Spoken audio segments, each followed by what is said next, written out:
5 अगस्त 2019 वो तारीख जब देश की संसद में जम्मू कश्मीर की तस्वीर और तकदीर बदलने का ऐतिहासिक फैसला लिया गया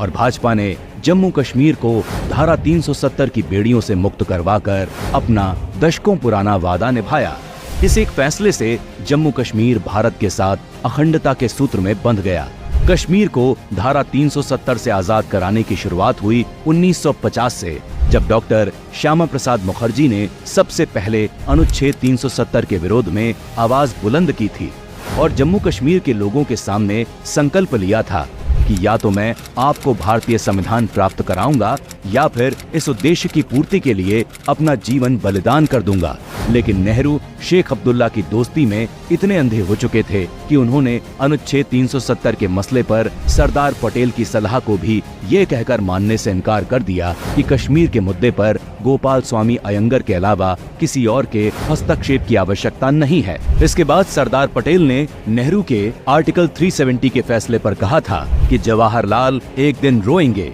अनुच्छेद 370 के कारण भारत का हिस्सा होते हुए भी अन्य राज्य के लोगों को जम्मू कश्मीर जाने के लिए परमिट लेना पड़ता था। डॉक्टर श्यामा प्रसाद मुखर्जी ने इसी सौतेले व्यवहार का घोर विरोध किया और 8 मई 1953 को अटल बिहारी वाजपेयी के साथ जम्मू कश्मीर के लिए कूच की।